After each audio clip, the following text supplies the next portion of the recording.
우리 오늘 사사기 1장 1절에서 10절까지 함께 묵상하도록 하겠습니다. 오늘 사사기 첫째 날인데요. 1장 1절에서 10절까지입니다.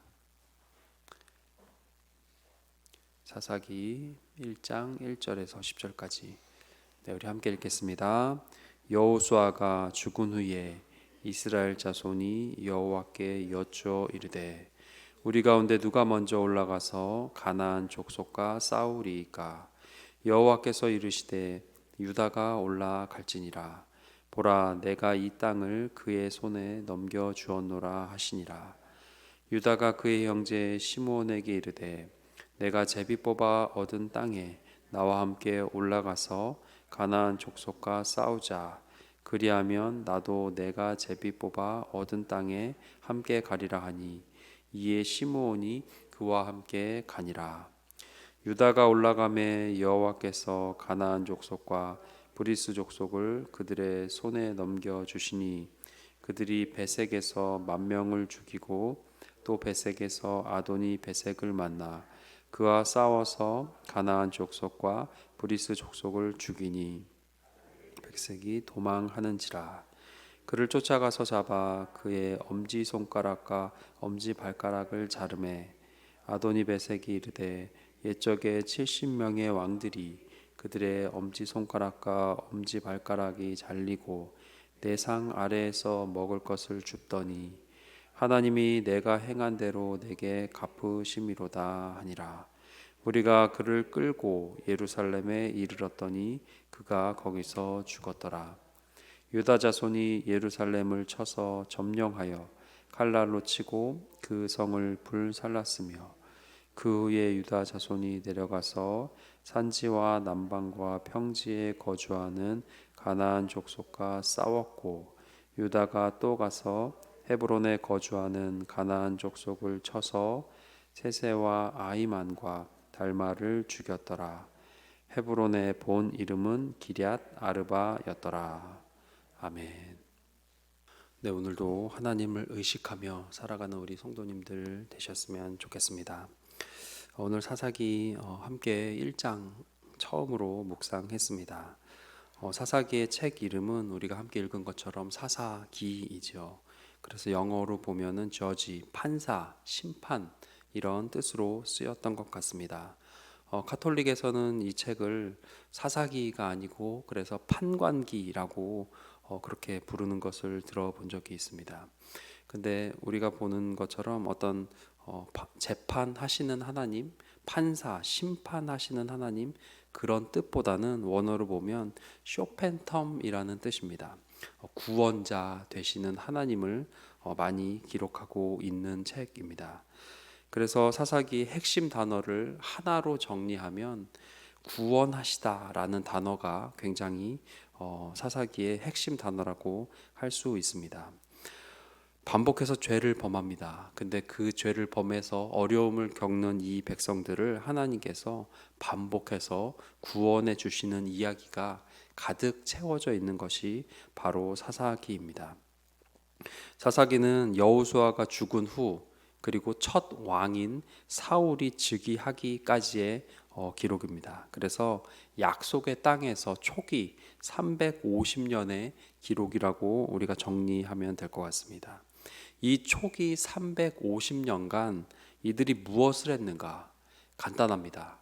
사사기를 정리할 때요, 7 숫자 7을 기억하시면 됩니다.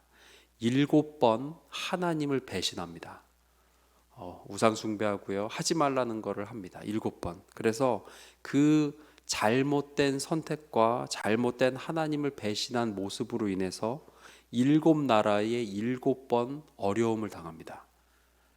그래서 7번 어려움을 당해서 7번 잘못했어요, 살려주세요, 네, 구원을 요청합니다. 그럼 하나님이 7번 사사를 세워서 7번 이들을 다시 구원해줘요. 그러니까 요 사이클이 350년간 그냥 그렇게 돌고 끝나는 게 사사기입니다. 무슨 의미죠? 했던 잘못을 또 하는 게 인간이라는 거예요. 우리는 어떤 새로운 제약에 뭐 빠질 수도 있지만 대부분 그 사람, 그 시대의 그 민족이 어떤 하나님을 배신하는 것 같은 그 패턴은요, 동일한 것 같아요. 왜 이러한 7번의 하지 말라는 것을 똑같이 하며 똑같이 어려움을 겪고 그래도 그것을 구원해 주시는 하나님, 왜 이러한 일들이 반복되는가? 크게 두 가지라고 할 수 있습니다. 오늘 사사기 첫째 날이니까 살짝 정리하면요, 첫째로 하나님의 명령을 이미 하신 말씀을 무시했기 때문입니다. 사사기 이전에 출애굽기, 신명기 그리고 여호수아에서도 반복적으로 모세와 여호수아가 죽으면서도 유언하는 것들이 언약을 금지해라. 이 민족과 우상을 숭배하는 자들과 그들의 우상을 섬기지 말라. 동일한 땅에 있지도 말라. 그리고 그들과 혼인하지 말라. 불쌍히 여기지도 말라. 반복해서 이미 얘기해 주셨어요. 근데 그걸 안 읽어요. 안 들어요. 그래서 이 죄의 패턴이 반복됩니다. 그리고 둘째는 레위 지파, 기업이 없죠. 땅이 없어요. 분배받은 땅이 없고 흩어져서 이 백성들에게 하나님의 말씀을 반복해서 얘기해야 되는 레위 지파가 직무를 유기합니다. 무책임한 모습들이 우리가 함께 읽을 건데요, 사사기에 곳곳에 등장합니다. 직분을 돈 주고 팔고요, 또 어떤 레위인은 옷을 더 주는 것 때문에 거처를 옮기고, 또 저 뒤에 19장 가면 레위인이 첩을 이제 맞죠. 그래서 그 첩으로 인해서 전쟁이 발생합니다. 그리고 돈을 따라, 의복을 따라 거류할 곳을 찾습니다. 자기들이 하나님이 정해준 곳이 있는데 너 거기서 이 얘기 해 했는데 그것을 이들이 유기합니다. 직무를. 그래서 그들이 못 듣습니다. 그러면 안 돼라는 걸 못 들어요. 그래서 이러한 죄의 패턴의 반복이 일어나는 것을 볼 수 있습니다. 믿음은 들음에서 나지요. 그래서 이러한 패턴, 죄의 패턴을 끊는 유일한 방법이 무엇이냐?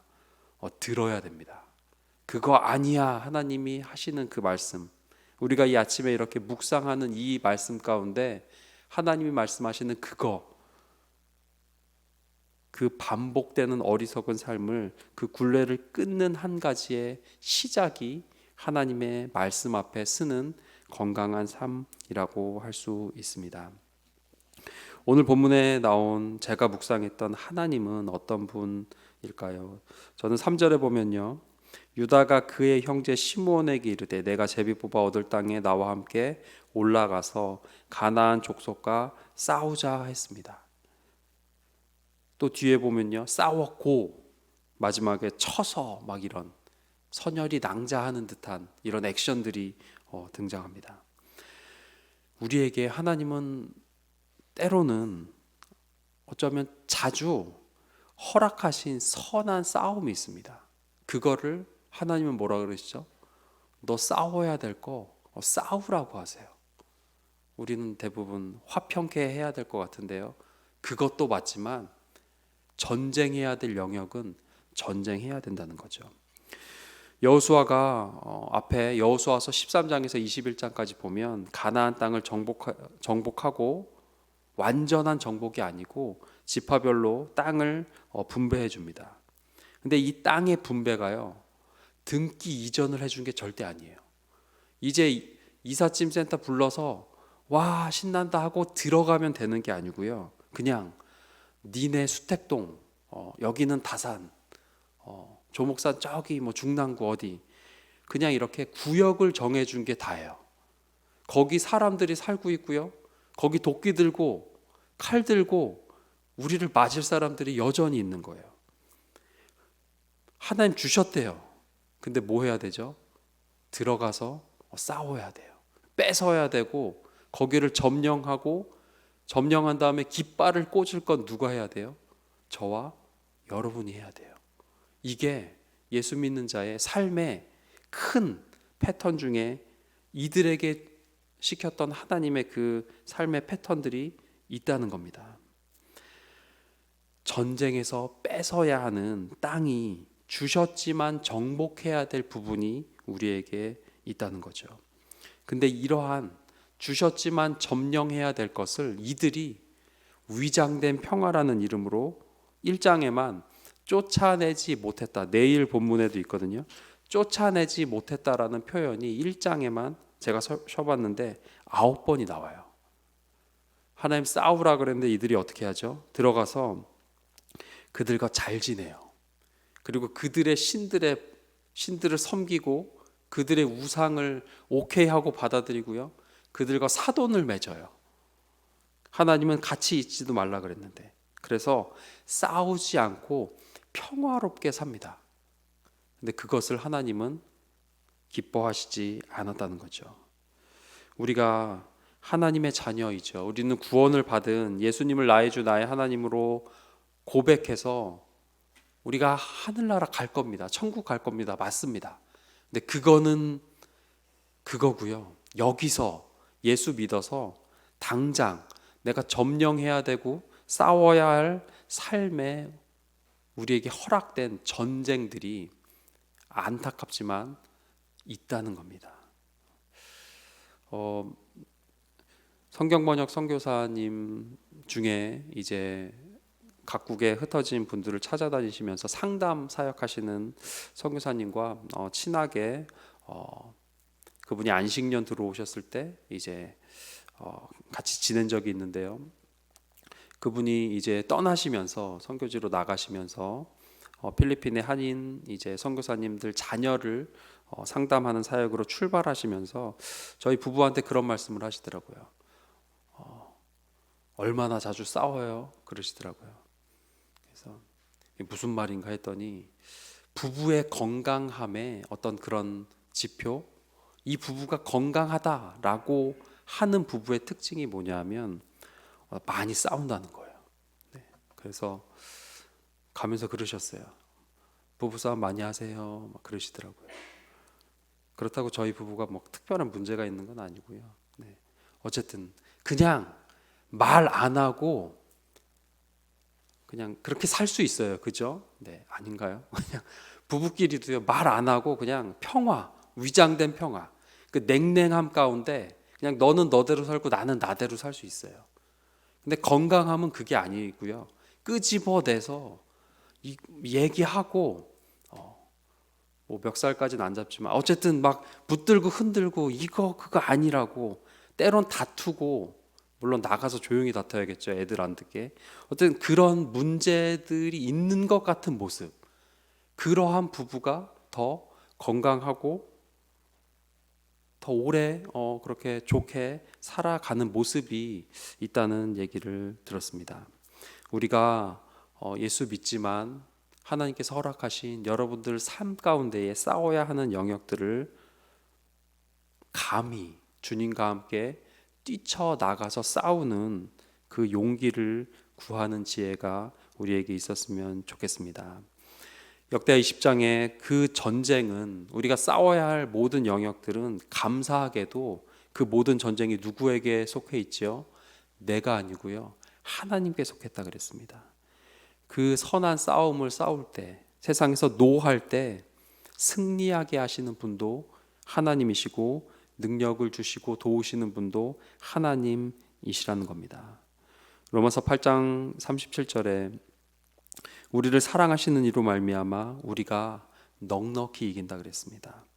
정말 겨우 애써서 이길 둥 말 둥이 아니고요. 내가 하는 모든 싸움 가운데 넉넉히 이기고 또 남는 싸움 후에도 숨차지 않는 그런 표현이에요.